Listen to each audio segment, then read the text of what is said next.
esa vida secreta es la que vives sin contársela a tu pareja, ni a tus hijos, ni a tus padres, ni a nadie, ¿no? Esa vida, esos pensamientos que tienes, que muchas veces pueden ser tan truculentos, tan oscuros, tan luminosos, que no compartes. Y bueno, yo quería que la película, en cierta manera, pues reflejase estos momentos. En ese mismo sentido, creo que en una cuestión de estructura y que se plasma a niveles narrativos,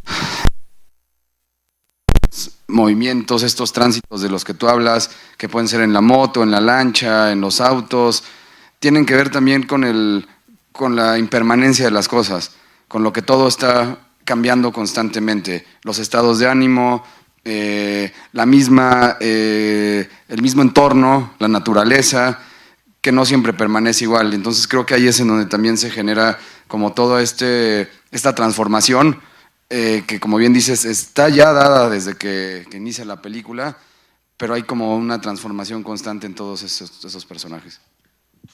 Sí, y en los personajes y en el paisaje, ¿no? En lo que decía en la presentación de los paisajes humanos y los paisajes geográficos, sí que, bueno, a mí en mi cine es una cosa un poco como anticinematográfica, pero suelo huir de la emoción.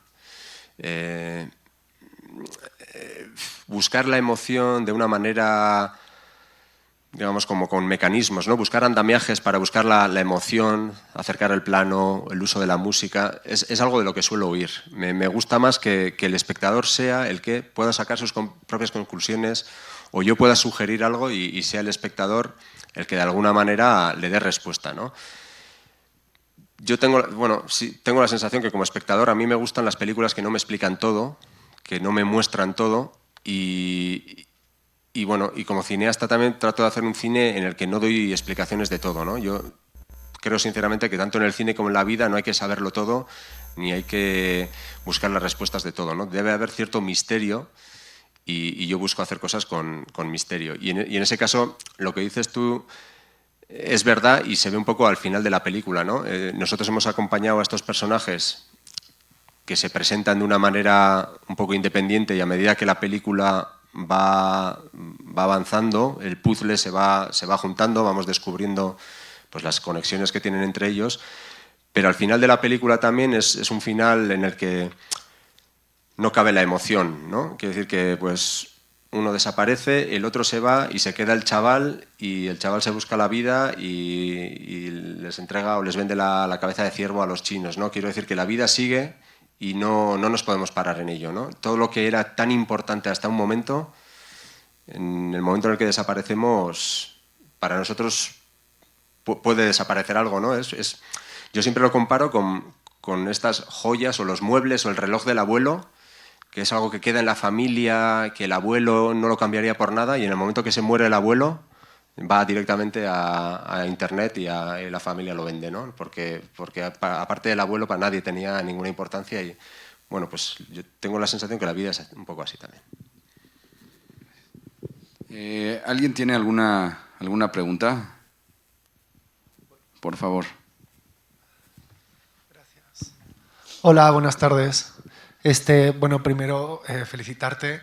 En lo personal me parece una película valiosa por varios motivos. Me gusta mucho el tono costumbrista con el que empieza, sin hacer abuso, que muchas veces se hace un abuso de lo cotidiano, ¿no?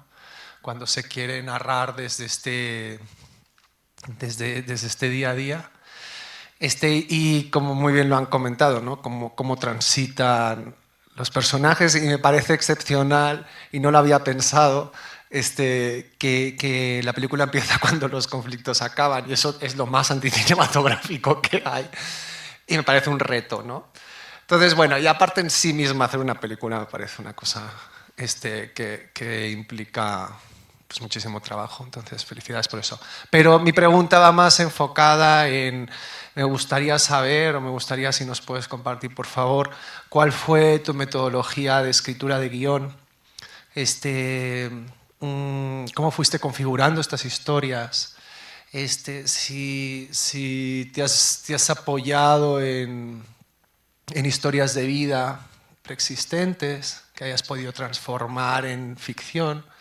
¿Cuál es tu relación también con el pueblo, con la periferia? Pues yo soy de Cataluña, yo soy de Barcelona, entonces pues sí, para mí ver cine español siempre es emotivo porque llevo 15 años aquí. Entonces también conozco un poco la particularidad de País Vasco y culturalmente tiene su propia identidad muy, muy marcada, y la periferia de los grandes centros urbanos del País Vasco pues todavía más, ¿no? Entonces, bueno, para no liarme más sin tratar de hacerte una pregunta muy específica, ¿cuál fue tu proceso metodológico de escritura del guión? Bueno, es una película que curiosamente surgió del paisaje.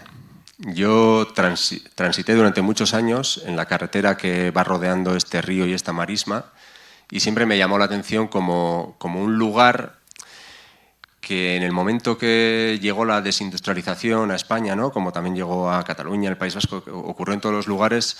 Aquí había grandes extensiones de empresas, de industria, de máquina herramienta que desaparecieron, y la naturaleza, digamos, que volvió a coger todas estas orillas de los ríos y se volvió a apoderar de todo ello. Y me parecía que ahí había una historia, pero también sabía que solo del paisaje pues iba a terminar siendo National Geographic, y tampoco quería eso.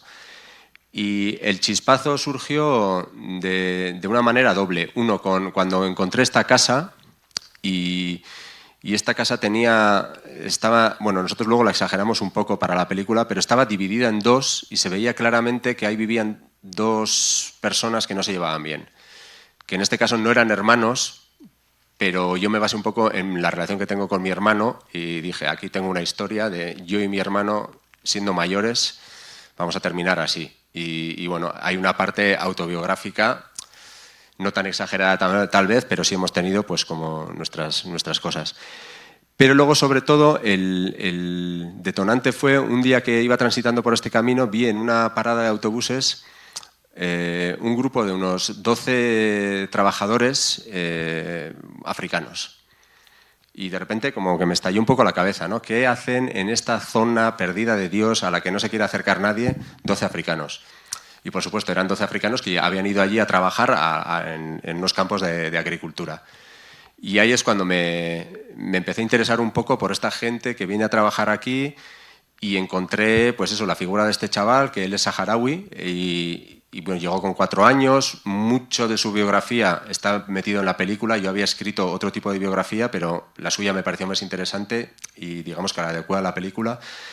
Entonces es una película en la que yo tenía ciertos personajes y ciertas tramas, pero al final eran solamente una especie de excusa para poder sacar la película adelante, ¿no? Para cuando tú vas a financiar la película necesitas un guión, los productores, distribuidores, financiación, todo el mundo necesita un guión y leer claramente lo que hay. Yo escribí un guión de 80 páginas en el que me basé luego para hacer esta película. En ese guión no había, o sea, por supuesto no existía este final, había un final mucho más melodramático, tipo teleserie, donde parece que baja Dios y castiga a los personajes, que empezamos a rodarlo y en el primer momento me di cuenta que no me gustaba.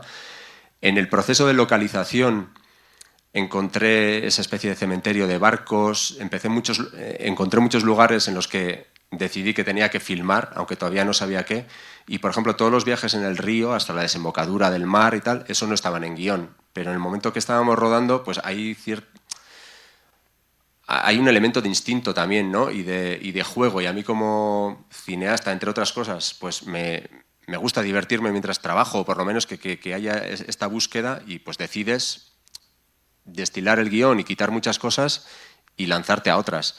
Lo que nunca sabes es si has acertado o no. Yo soy muy consciente que esta película es imperfecta, pero ya desde el mero planteamiento de trabajar así sabes que no tienes un mecanismo de relojería perfecto, ¿no? Que funciona como un manual de guión en el que vas presentando cosas que al final se van a resolver, pero bueno, es un cine que tampoco me interesa tanto, ¿no? Me interesa más un cine sensorial, un cine que pueda tener ciertas secuencias, ciertas ideas que sedimenten en el espectador, aunque no toda la película sea un mecanismo perfecto, ¿no?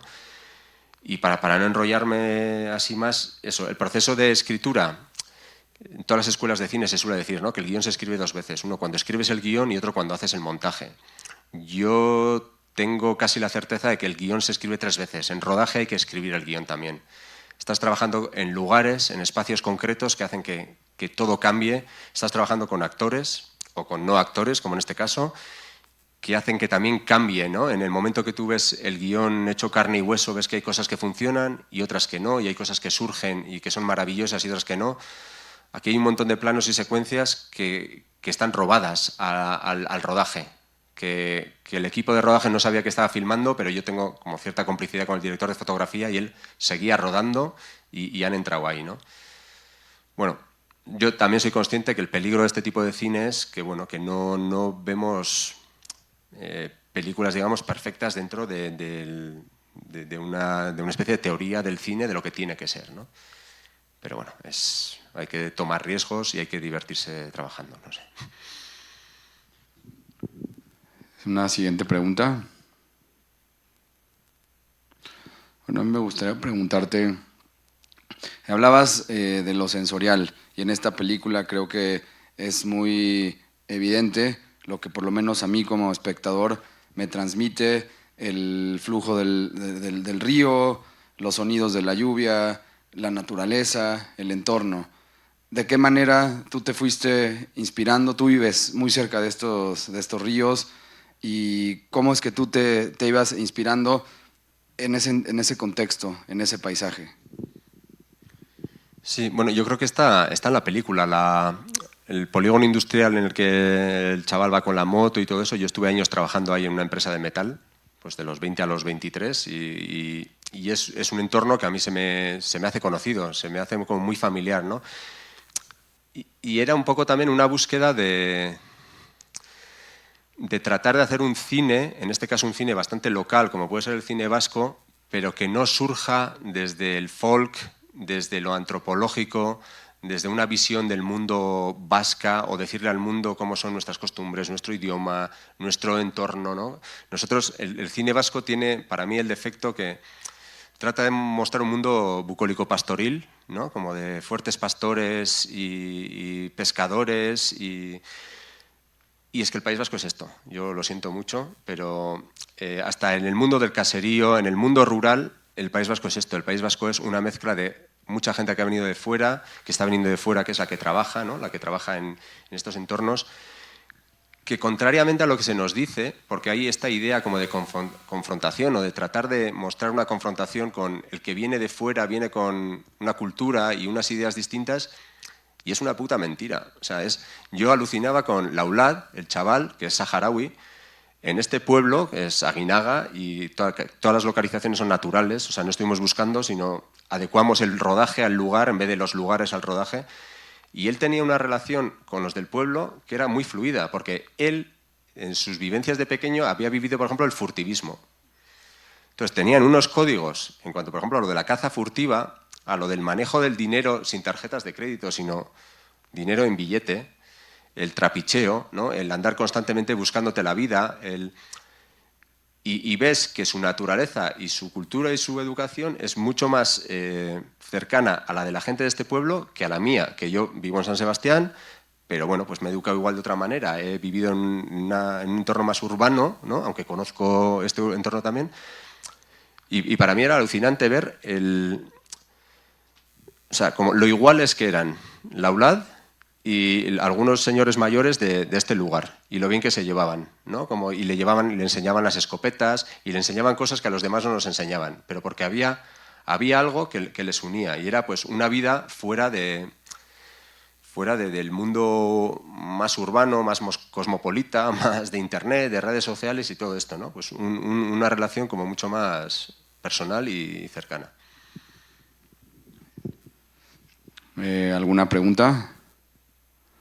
Bueno, a mí me interesa también preguntarte sobre la venganza. Creo que la venganza también la venganza o el rencor, creo que también es un tema que está implícito en la película y que es lo que genera como todas estas situaciones entre el hermano y entre el joven protagonista.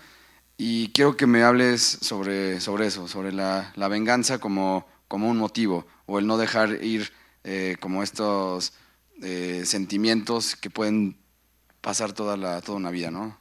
En el caso de los dos hermanos. Sí, para mí es interesante. Además, las dos palabras que se utilizan, una es la venganza, ¿no? Que es como la explosión al final del sentimiento del rencor, ¿no? Y de estas relaciones que se enquistan, en cierta manera, que pueden surgir de cosas muy pequeñas, pero que se van haciendo grandes y la cicatriz se va haciendo cada vez más grande y es más difícil soltarla, ¿no? Para mí, otra cosa muy importante, aparte del cómo tratar el paisaje y que no fuera un paisaje bucólico, era que los personajes no fueran arquetípicos. Y con esto quiero decir que, por ejemplo, en el caso de José Ramón, que hace como de figura paternal con Laulat, ¿no? Y bueno, pues tiene esta especie de solidaridad con el que ha venido de fuera y sin embargo es una persona homófoba, ¿no? No tiene esta cosa con su hermano de no aceptar al hermano por lo que es. El hermano mismo también es una persona que ha estudiado fuera, que ha sido profesor, que vive en París, pero no se acepta a sí mismo y tiene como cierta envidia de lo bien que se maneja su hermano en el entorno en el que viven, ¿no? Y él está siempre como dentro o tiene que ir a la ciudad. El propio chaval, Laulat, que es el que te cae simpático y te cae bien, pero luego tiene esta capacidad de al que se la ha jugado le quema el camión. O sea, va como vengándose, se le va llenando el vaso de agua, ¿no? La relación con la chavala, no sé qué, y llega un momento en el que se desborda, ¿no? Yo quería mostrar esta situación de rencor,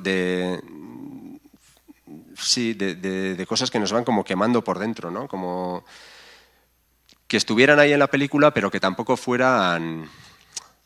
O sea, que fueran de una manera que el espectador se pudiera sentir identificado de alguna manera, ¿no? Y eso, es ese personaje, o son esos personajes, creo yo, que tienen, pues como el caso de la chavala de la gasolinera, ¿no? Que tiene esta relación con Laulat, que le puede desearlo, puede tal, pero claro, en un pueblo así de pequeño, ¿cómo se va a liar con un emigrante, ¿no? Es como no... Y entonces, todas estas pequeñas cosas, cómo van creando, ¿no? Como al final, bueno, que creo que las vivimos todos y nos van como haciendo crecer en lo bueno y en lo malo, ¿no? Y en la capacidad de lo bueno y en la capacidad de lo malo, ¿no? Pero bueno, creo que todos somos un poco así, ¿no?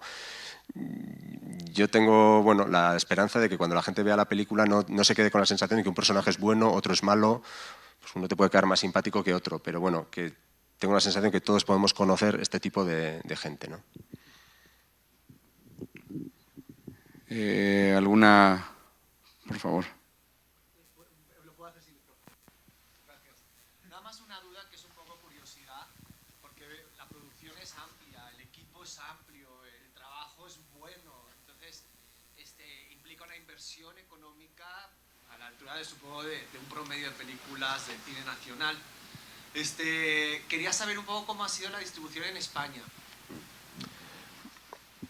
Bueno, esta es una película, para mis estándares y para lo que yo había hecho antes, una película industrial de cine. Es una película que cuesta un poco menos de 1 millón de euros, que es un pastón, pero que en España es una producción muy pequeña, ¿no? Dentro de lo que cabe, pero es una película que tiene apoyo del gobierno vasco, apoyo del gobierno español y apoyo de la televisión vasca. Quiero decir que es una película en la que yo he tenido pues casi todo lo que he querido. Lo que pasa es que lo que he querido ha sido poco y conformarme con poco, ¿no? Y luego lo que ha tenido ha sido la suerte de tener una distribución que es Golem, que es una casa de distribución que es la que distribuye el cine de autor europeo en España, ¿no? Todo lo que pueda ser Kaurismäki, Haneke, Lars von Trier, bueno, Koreeda, todo esto lo distribuye esta casa de distribución. Entonces se estrenó en toda España en 35 salas cuando se estrenó. En algunas salas, Barcelona, Madrid, San Sebastián, Bilbao, estuvo 6 semanas. Bueno, hizo una taquilla más o menos bien para un tipo de películas como estas, pero que no, o sea, no es una cosa exagerada, no te creas que sea... Pero como crítica y en festivales ha funcionado. Es muchas veces aleatorio, o sea, no sabes por qué suceden estas cosas. Yo provengo del mundo del corto y yo he hecho cortos que me encantan y que no han funcionado nada y he hecho cortos de los que no me siento muy orgulloso y de repente han funcionado mucho, ¿no? Hay algo que hace que en el momento del estreno, las 2-3 críticas que puedas tener, que en ese estreno haya programadores que se lo lleven a otros sitios y en nuestro caso Golem, que la distribuidora apostase por la película fue bueno, un hallazgo, porque si no esta película podía haber pasado completamente desapercibida. O sea, no es una película de grandes públicos, ni que la gente salga del cine como con una sonrisa diciendo vaya película no he visto, ¿no? Es otro tipo de planteamiento. Bueno, he tenido mucha suerte, la verdad. No sé si se repetirá, pero con esta he tenido suerte.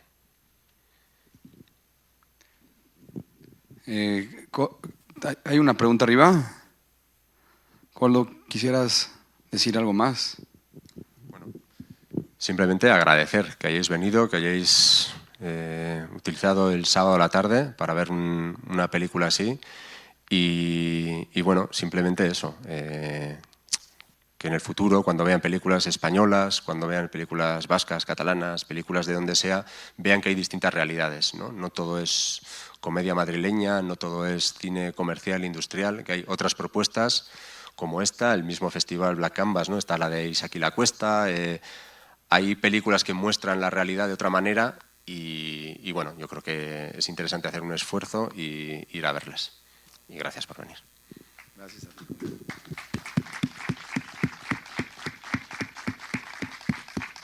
Muchas gracias. Los esperamos en las próximas funciones del festival. Por ahí si quieren recomendar la película, todavía tiene un pase más el día lunes a las 11 de la mañana en la Universidad de la Comunicación, una función gratuita, entrada libre, y después Coldo estará impartiendo una masterclass de 12:30 a 2 de la tarde. Gracias.